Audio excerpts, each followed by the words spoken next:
Today's video was sponsored by Pop Culture Zone Pressing Services. If you need your comic books pressed, I personally vouch for Pop Culture Zone as being one of the best professional companies in the game, offering hands down the lowest prices out there. Services start at only $9.99, and every order placed will receive free fast track turnaround times. Even though I press comics for my personal collection, whenever I need a professional press for my key comics, I send them off to Pop Culture Zone, and every single book that I've received back, every single one, has had results that have exceeded my expectations, and I am sure that they will exceed your expectations as well.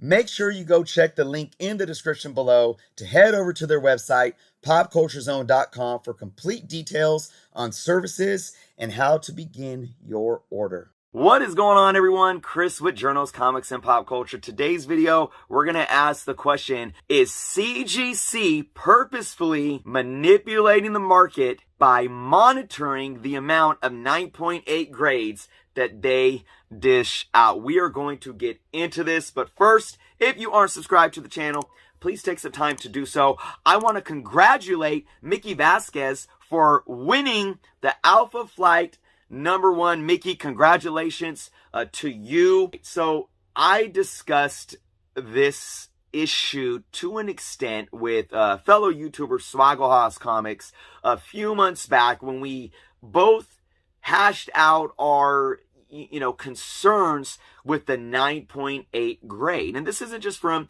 CGC. We can include every grading company in there. We talked about how on any given day, many 9.8s could come back a 9.6 depending on the grader, depending on the mood of the grader, and vice versa. A book that gets a 9.6 one day could come back a 9.8 the other day, just depending on the mood of the grader. Or do they have a headache that day? Or did they propose to their wife and she said yes the day before and they're happy giving out, 9.8s to books that might have been 9.4 or 9.6 on another day.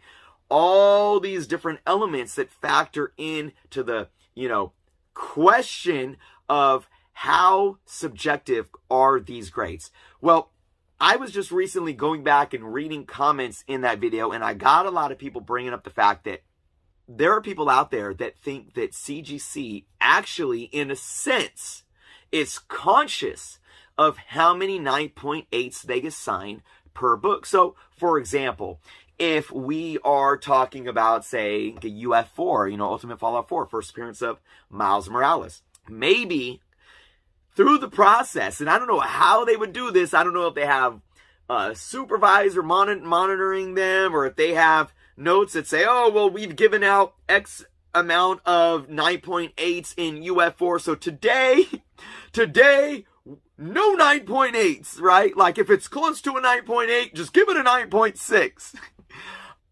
Is something like this happening? Well, let me add some context before I answer that question. It is very true that the scarcity of, or even the rarity, should I say, and those can correlate here, of a 9.8 is obviously depending on how many 9.8s have been graded by CGC or CBCS and that are out there on the census or on the market. Now, there's two ways to look at it. Supply and demand that affects value works in terms of what is available on the market at any given time. So, for example, if there's 3,500 9.8 UF4s out there, but there's only 300 on the market at any given time, and the demand for that book at any given time is more than 300 people, the book is scarce on the market because the demand is higher than supply, and it's going to keep driving that price up. Because remember, just because there's 3,500 books graded on the census doesn't mean they're all on the market for sale. Many of them are sitting in people's personal collections, and that's where they're staying, right? Many of them shipped out from a collection onto the market and vice versa. But 3,500 that exist is still a very, very small percentage of the 71,000 print run that exist. So in comparison, regardless of how many are on the market or not, they are still technically a bit more rare and scarce than the total amount of books printed. Now, here's the thing though, this is a modern book. There could be potentially 20,000 9.8s sitting out there. Maybe. And they're just not graded yet. Nobody's sent them into CGC or any of the grading companies. So if everyone decided to send in their 9.8 potential candidates to CGC, and, a few months from now we have 20,000 on the market, it could drop that price of that 9.8 because there could be so many 9.8s in existence and on the market. And now the supply is way, way surpassing demand. So what does that do? That drops the value. Now, how does this correlate to me getting to this question that we want answered? Is CGC purposefully limiting the amount of 9.8s that they are assigning? Again, let's take a hypothetical. If UF4, say they get in a matter of a week, and again, I'm just throwing random numbers out there, folks. Say CGC gets 100 books of UF4s that are 9.8 candidates. They have the potential. Who am I to say that CGC doesn't take them and say, all right, guys, we are, for all 9.8 potential candidates, we are assigning only 40% of them 9.8 grades. So that means it's really not, the graders aren't sitting there and saying, this really is a 9.6. This really is a 9.8. They're taking all those 100 books and they're saying, all of these could definitely be 9.8s, but you know what? 60 of them are going to be 9.6s and 40 of them are going to be 9.8s, because we have to be conscientious and we have to dictate the influx of these books on the secondary market once they're graded in slabbed and put up for sale. Because what is 100 new 9.8s on the market next to 40%? The control of scarcity. If you flood 100 9.8s on the market, it's going to drive up that supply a lot more than just doing 40, and it could devalue that book in a 9.8. So again, I'm not saying if CGC is doing this, but do you see what I'm saying and why people are bringing this up and asking this question? Now you can ask yourself, well, what is CGC like? They're not selling books on the secondary market, so why do they care? Why do they care what a 9.8 sells for? Well, if 9.8s start decreasing in value because the supply is just growing and growing at a higher rate than demand, that can turn people away from sending in their books hoping to get those 9.8 grades. It could do that. It could. So that could be a reason why CGC, wants to be conscious.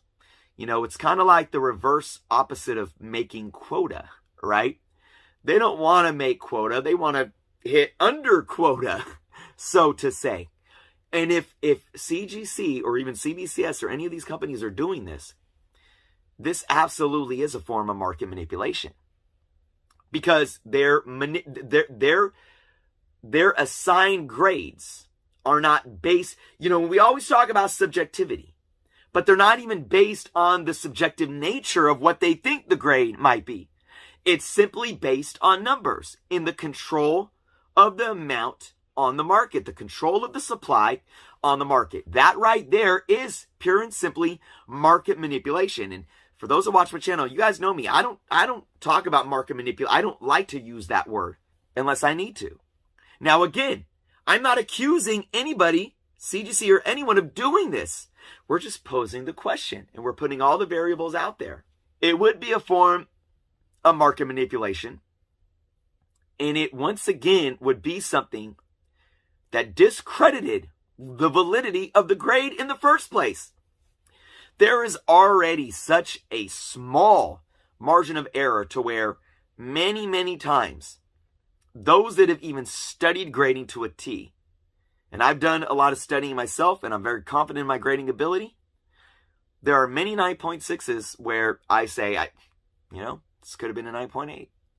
There are 9.6s out there where there's a noticeable defect and you're like, yeah, this book is a 9.6, it wouldn't make a 9.8. But there's so many out there that, again, on a good day, a 9.6 could be a 9.8. On a bad day, a 9.8 could be a 9.6. So let's end the video on this note. What's my opinion? I sat here and played devil's advocate. We brought up factors of how this could be happening and what it means to the industry, what it would mean to supply and demand. And I think it would completely discredit CGC or any company. Do I think that they're doing this? I honestly do not think that they have a conscious or systematic agenda to control 9.8s. I don't. And the number one reason, well, there's two reasons. The number one is simply because if this got out, it would completely discredit their grading process even further. There's already folks that don't trust it or that think the subjective nature of it is too widely margined.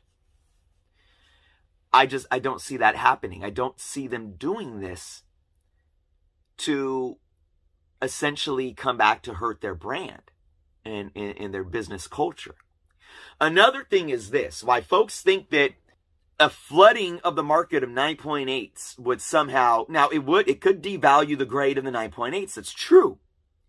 If those 100 books came in and they all could have been 9.8s, but CGC gave 50 or 60 of them 9.6s, that can essentially help that 9.8 fair market value stay up.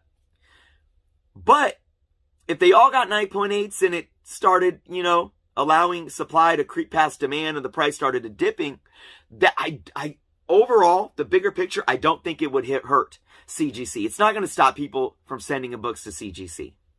It's not. It would change the perception of what we value in the market, though. And there could just be a bigger demand for graded comics, no matter if they're 9.6 or 9.8. I don't think it would stop the demand of graded comics on the secondary market. I think it would just narrow the price differential between a 9.6 and a 9.8. So that's another reason why I don't think they're doing it. One thing that I do think they could be doing is this, though. I think they are trained to say, if you see a book that you think is a 9.8, but you have any doubt in your mind that maybe I'm thinking it's a 9.8, and it's just hitting a 9.8, be safe and give it a 9.6. I do think that is more probable of what might happen. I think that when a lot of them are sitting there grading and they say, this definitely could be a 9.8, but I'm just kind of on the fence, they're going to go with the 9.6 instead. But on the flip side of that, and I'm playing devil's advocate to my own point here, how many 9.8s have we seen with multiple color-breaking spine ticks? How do I need to pull out my Amazing Spider-Man 362 for you guys that came back a 9.8 that should have been no higher than a 9.0? It had like at least 5 color-breaking spine ticks and a blended edge, a blended corner. And it came back a 9.8. So again, we just never know, folks. We don't know. I don't think that that there's this market manipulation going on to where they're really dictating and controlling the influx of 9.8s. I do think that they could be conservative more than liberal when they're on the fence. But at the end of the day, I still think that their, wide margin of error is even more problematic than anything. So those are my thoughts on this topic of discussion today, folks. I want to let all of you share your thoughts below because I want to hear it. I want to hear what you guys have to say.